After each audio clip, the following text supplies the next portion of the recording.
Party అంట అసలు.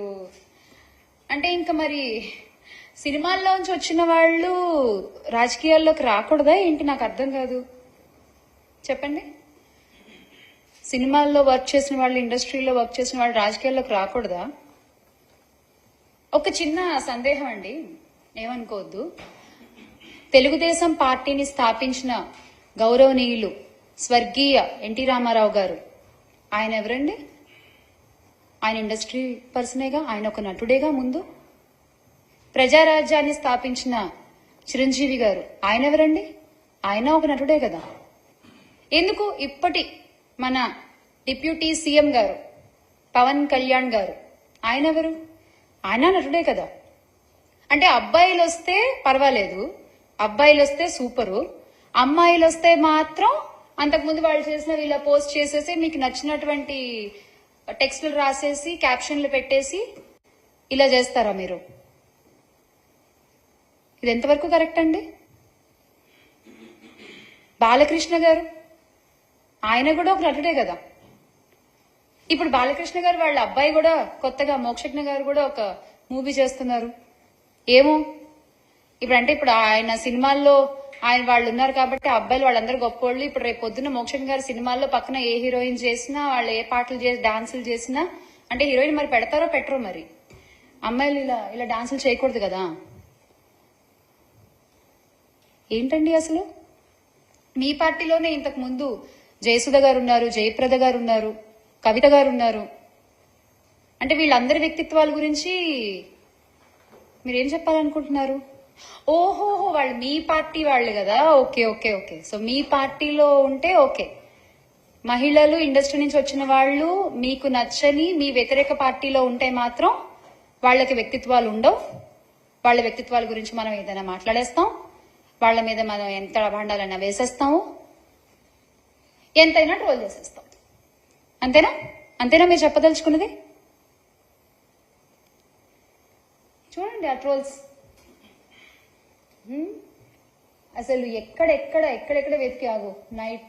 అసలు ప్రతిది అంటే ఇంకా మహిళ అనగానే ఇలా ట్రోల్ చేయడము మీకు అలవాటైపోయిందండి. బేసిక్గా అలవాటైపోయింది. అంటే ఇప్పటివరకు నా మీద కానీ ఆర్ రోజా గారి మీద కానీ మీరు చేస్తున్నటువంటి ట్రోల్స్ కానీ, మీరు అంటున్నటువంటి మాటలు కానీ, ఇవన్నీ ఏంటంటే చేసే వాళ్ళకి ధైర్యం, మనోళ్ళు ఉన్నారు చూసుకుంటారులే అనేటువంటి ఒక ధైర్యం. ఆ ధైర్యాన్ని ఇస్తుంది మీరు కాదా అండి? ఆ ధైర్యాన్ని ఇస్తుంది మీరు కాదా అని అడుగుతున్నాను నేను.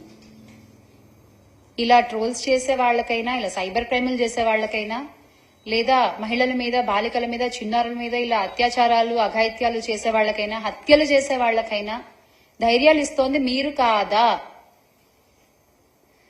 మొట్టమొదటిసారి ఒక్కళ్ళు తప్పు చేయగానే ఇమీడియట్ గా యాక్షన్ తీసుకుంటే రెండో తప్పు జరగదు కదా. మీరు ఎందుకు తీసుకోవట్లేదు? అంటే మీ పార్టీ నాయకులు అందులో ఇన్వాల్వ్ అయి ఉన్నారనా? దీనికి ఖచ్చితంగా సమాధానం చెప్పాలండి. కూటమి ప్రభుత్వం దీనికి ఖచ్చితంగా సమాధానం చెప్పాలి. మీరు అధికారంలోకి వచ్చింది ఎందుకు? మహిళల్ని కాపాడాల్సిన బాధ్యత మీ మీద లేదా? చిన్నపిల్లల్ని కాపాడాల్సిన బాధ్యత మీ మీద లేదా? ఇలాంటి రాబందులు, క్రూరముగాల నుంచి కాపాడే ధర్మం మీది కాదా? చెప్పండి. ఇంత దారుణంగా సైబర్ క్రైములకు దిగుతున్నారు అంటే ఈ రాబందులంతా, చిన్న పిల్లల మీద దూకుతున్నారంటే వీళ్ళంతా, ఈ కామాందులంతా, వాళ్ళ వెన్నుల్లో వణుకు పుట్టించే బాధ్యత మీది కాదా? దీనికి ఏం సమాధానం చెప్తారో చెప్పాలి నాకు. I will be waiting. విచిత్రమైన విషయం ఏంటంటే మహిళల రక్షణ, శాంతి భద్రతల అంశాల మీద దృష్టి పెట్టాల్సిన పోలీసులు ఇప్పుడు ఎలా అయిపోయారంటే వచ్చే రాజకీయ విమర్శలన్నింటినీ కూడా వాళ్ళ బాధ్యతగా తీసుకుంటున్నారు పాపం వాళ్ళు. ఎస్, ఎవరెవరైతే ప్రస్తుతం మీరు చూడొచ్చు, ప్రస్తుతం ప్రభుత్వం మీద ఎవరైతే ఒక విమర్శ చేస్తారో అది ప్రభుత్వ బాధ్యత కాదు, అది మా బాధ్యత. దానికోసం పనిచేస్తున్నారు పోలీస్ వ్యవస్థ అంతా. ఇప్పుడు చూడండి ఆంధ్రప్రదేశ్ పోలీస్, ఇక్కడ కూడా మీరు చూడొచ్చు. AP police Twitter handle TDP Twitter handle గా ఎప్పుడు మారిపోయిందో నాకు తెలియదు. మరి ఇసుక సిండికేట్ గురించి ప్రశ్నిస్తే చర్యలు తప్పవని హెచ్చరిస్తారు. రాజకీయ విమర్శలకు పోలీసులకు అసలు ఏంటండి సంబంధం? ఎందుకు రాజకీయాలకు పోలీస్ శాఖ వేదిక అవుతోంది? ఎందుకు? వై? రాష్ట్రానికి 14 లక్షల కోట్లు అప్పు ఉంది అని చంద్రబాబు నాయుడు గారు చెప్పారు. ఇప్పటి వరకు ఒక్క ఆధారాన్ని కూడా ఆయన చూపలేకపోయారు. మరి ఆయన మీద ఏం చర్య తీసుకుంటారు? 30,000 మంది అమ్మాయిలు మిస్సింగ్, 30,000 మంది అమ్మాయిలు మిస్సింగ్. అసలు నేను అధికారంలోకి రాగానే నేను అందరినీ తీసుకొచ్చి నిలబడతాను అని అబద్ధపు ప్రచారాలు చేశారే పవన్ కళ్యాణ్ గారు. మరి ఆయన మీద మీరు ఏం చర్యలు తీసుకుంటారు? పోలీస్ వ్యవస్థ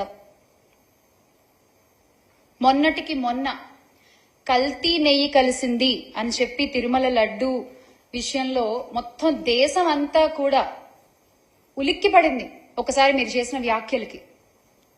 ఎంతో మంది హిందువుల మనోభావాలు దెబ్బతీశారే మీ అబద్ధపు ప్రచారాలతో. మరి వాళ్ల మీద మీరు ఏం చర్యలు తీసుకుంటారు? ఈ కామెంట్ల ఆధారంగా సోషల్ మీడియాలో విస్తృత ప్రచారాలు, అబద్ధ ప్రచారాలు చేస్తున్న ప్రతి ఒక్కళ్ళ మీద మీరేం చర్యలు తీసుకుంటారు? నా మీదనే ఇంత నీచ కామెంట్లు, ఇంత అబద్ధ ప్రచారాలు చేస్తున్న వాళ్ళ మీద మీరు ఏం చర్యలు తీసుకుంటారు? చెప్పండి, తెలియాలి నాకు. అంటే మీరు అనుకుంటూ ఉండొచ్చు, కొంచెం వీళ్ళని ఇబ్బంది పెడితే, కొంచెం నొక్కి పెడితే ఏముంది, భయపడి వెళ్ళిపోతారులే అని మీరు అనుకుంటుండొచ్చు. మీరు మమ్మల్ని ఎంత మానసికంగా దెబ్బతీయాలి అనుకున్నా మేము వెనక్కి తగ్గం. చేశారు, మీకు చేతనైనంత చేశారు. ఇండస్ట్రీలో ఒక పని లేకుండా చేశారు, పర్వాలేదు, నిలబడి తట్టుకునే శక్తి నాకుంది. ఇలా ట్రోల్స్ చేస్తారా, ఇలా భయపెడతారా, అడ్డుకునే ధైర్యం నాకుంది. నిలబడి పోరాడే ధైర్యం మాకుంది. మా పార్టీలో ఉన్న మహిళా నేతలపై మీరు ఎంత అసభ్యకరంగా మాట్లాడినా, మమ్మల్ని ఎంత కృంగదీయాలని చూసినా వెనకడుగు వేసే ప్రసక్తి లేదు. రాష్ట్రంలో మహిళలపై జరిగినటువంటి ఈ అత్యాచారాల్ని, అఘాయిత్యాలకి, హత్యలకి, ఇవన్నీ పాల్పడుతున్న నిందితులపై మీరు కఠిన శిక్ష తీసుకోవాలి, ఖచ్చితమైన యాక్షన్ తీసుకోవాలి. ఆ నిందితులకి శిక్ష పడాలి.